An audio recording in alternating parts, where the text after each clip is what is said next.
ಚಿತ್ರರಂಗದಲ್ಲಿ boss ಪಟ್ಟಕ್ಕಾಗಿ star ನಟರು ಅದೆಷ್ಟು ತಲೆ ಕೆಡಿಸಿಕೊಂಡ್ರೋ ಗೊತ್ತಿಲ್ಲ. ಆದ್ರೆ ಈ ಸ್ಟಾರ್ ಕಲಾವಿದರ ಅಭಿಮಾನಿಗಳು ಮಾತ್ರ ತಮ್ಮ ನೆಚ್ಚಿನ ನಾಯಕ ನಟನನ್ನೇ ಬಾಸ್ ಅಂತ ಕರೆದು ಪೈಪೋಟಿಗೆ ಇಳಿದು ಬಿಟ್ಟಿದ್ದಾರೆ. ಇಷ್ಟು ದಿನ ದರ್ಶನ್ ತೂಗುದೀಪ್ ಹೆಸರಲ್ಲಿ ಇದ್ದ ಡಿ ಬಾಸ್ ಎನ್ನುವ ಬಿರುದಿನ ಮೇಲೂ ಧ್ರುವ ಸರ್ಜಾ ಅಭಿಮಾನಿಗಳು ಕಣ್ಣು ಹಾಕಿದ್ದಾರೆ. ಧ್ರುವ ಸರ್ಜಾಗೂ ಡಿ ಬಾಸ್ ಅಂತಲೇ ಕರೆಯೋದಕ್ಕೂ ಶುರು ಮಾಡಿದ್ದಾರೆ. ಇಬ್ಬರು ಸ್ಟಾರ್ಗಳ ಹೆಸರು ಡಿ ಇಂದಲೇ ಶುರುವಾಗೋದ್ರಿಂದ ಡಿ ಬಾಸ್ ಯಾರು ಅನ್ನುವ ಚರ್ಚೆ ಶುರುವಾಗಿದೆ. ಸೋಷಿಯಲ್ ಮೀಡಿಯಾಗಳಲ್ಲಿ ಇವರಿಬ್ಬರ ಅಭಿಮಾನಿಗಳು ಗುದ್ದಾಟ ಮುಂದುವರೆಸಿದ್ದಾರೆ. ಧ್ರುವ ಸರ್ಜಾಗೆ ಡಿ ಬಾಸ್ ಅಂತ ಕರೆಯೋದು ಇದೇ ಮೊದಲೇನಲ್ಲ. ಈ ಹಿಂದೆಲ್ಲ ಅವರ ಹುಟ್ಟುಹಬ್ಬದ ಸಂದರ್ಭಗಳಲ್ಲಿ ಬರ್ತ್ಡೇ ಕೇಕ್ ಮೇಲೆ ಅಭಿಮಾನಿಗಳು ಡಿ ಬಾಸ್ ಅಂತ ಬರೆದ ಉದಾಹರಣೆಗಳಿವೆ. ಧ್ರುವ ಸರ್ಜಾ ವೃತ್ತಿ ಜೀವನದ ಆರಂಭದ ದಿನಗಳಲ್ಲಿ ತಾವು ಕೂಡ ದರ್ಶನ್ ಅಭಿಮಾನಿ ಅಂತಾನೆ ಹೇಳಿಕೊಂಡಿದ್ರು. ಮುಂದಿನ ದರ್ಶನ್ ನೀವೇ ಅಂತೆ ಹೌದಾ ಅಂತ ಮಾಧ್ಯಮದವರು ಕೇಳಿದ ಪ್ರಶ್ನೆಗೆ ಉತ್ತರಿಸಿದ್ದ ಧ್ರುವ, ದರ್ಶನ್ ಸರ್ ಒಬ್ಬ ಹಿರಿಯ ಕಲಾವಿದ್ರು,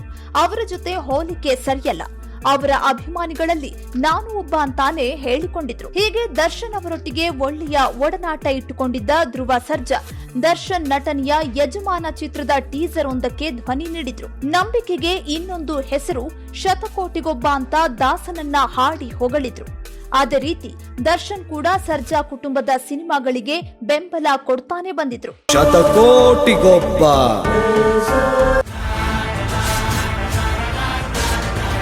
ಅರ್ಜುನ್ ಸರ್ಜಾ ತಮ್ಮ ಮಗಳಿಗಾಗಿ ನಿರ್ಮಿಸಿ ನಿರ್ದೇಶಿಸಿದ್ದ ಪ್ರೇಮ ಬರಹ ಚಿತ್ರದ ಒಂದು ಹಾಡಿನಲ್ಲಿ ಹೆಜ್ಜೆ ಹಾಕುವ ಮೂಲಕ ಬೆಂಬಲ ಕೊಟ್ಟಿದ್ರು. ಈ ಎರಡು ಕುಟುಂಬಗಳ ನಡುವೆ ಭಿನ್ನಾಭಿಪ್ರಾಯ ಮೂಡಲು ಸ್ಪಷ್ಟ ಕಾರಣ ಬಹಿರಂಗವಾಗಿಲ್ಲ. ಇದಕ್ಕೆ ಆ ಮೂರು ಸಿನಿಮಾಗಳು ಕಾರಣವಿರಬಹುದು. ಪ್ರೇಮ ಬರಹ ಚಿತ್ರದ ವಿತರಣೆಯನ್ನ ದರ್ಶನ್ ಅವರ ಮ್ಯಾನೇಜರ್ ಆಗಿದ್ದ ಮಲ್ಲಿಕಾರ್ಜುನ್ ಮಾಡಲು ಮುಂದಾಗಿದ್ರು. ಈ ಸಿನಿಮಾದ ವಿತರಣೆಯ ವಿಚಾರವಾಗಿ ಅರ್ಜುನ್ ಸರ್ಜಾ ಮತ್ತು ಮಲ್ಲಿಕಾರ್ಜುನ್ ನಡುವೆ ಬರೋಬ್ಬರಿ 1 ಕೋಟಿ ರೂಪಾಯಿ ಕೊಡುವ ಒಪ್ಪಂದ ಆಗಿತ್ತು. ಬಳಿಕ ಮಲ್ಲಿಕಾರ್ಜುನ್ ನಾಪತ್ತೆಯಾದ್ರು. ಇದು ಕೂಡ ಎರಡು ಕುಟುಂಬಗಳ ನಡುವೆ ಮನಸ್ತಾಪಕ್ಕೆ ಕಾರಣವಾಗಿರಬಹುದು. ಅಲ್ಲದೆ ಚಿರಂಜೀವಿ ಸರ್ಜಾ 2 ಸಿನಿಮಾಗಳಲ್ಲಿ ನಟಿಸುತ್ತಿದ್ರು. ಅದರಲ್ಲಿ ಶಿವಾರ್ಜುನ್ ಸಿನಿಮಾವನ್ನ ಸರ್ಜಾ ಕುಟುಂಬದ ಮ್ಯಾನೇಜರ್ ನಿರ್ಮಿಸ್ತಾ ಇದ್ರು. ಇದಾದ ಬಳಿಕ ಖಾಕಿ ಚಿತ್ರ ಸೆಟ್ ಏರಿತ್ತು. 2 ಆಲ್ಮೋಸ್ಟ್ ಒಂದೇ ಸಮಯಕ್ಕೆ ಶೂಟಿಂಗ್ ಮುಗಿಸಿದ್ವು. ಮೊದಲು ಸೆಟ್ ಏರಿದ್ದ ಶಿವಾರ್ಜುನ್ ಚಿತ್ರ ಮೊದಲು ರಿಲೀಸ್ ಆಗಬೇಕಿತ್ತು.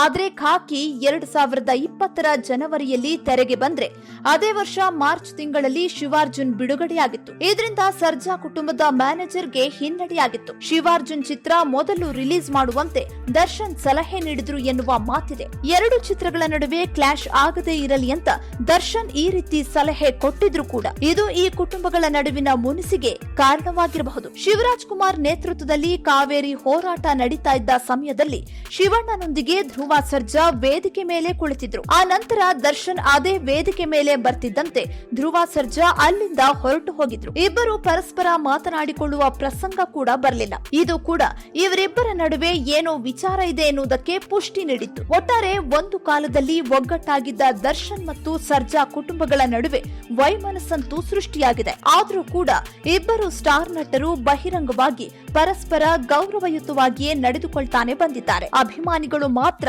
ಸೋಷಿಯಲ್ ಮೀಡಿಯಾಗಳಲ್ಲಿ ಕಿತ್ತಾಡಿಕೊಳ್ತಿದ್ದಾರೆ. Number 4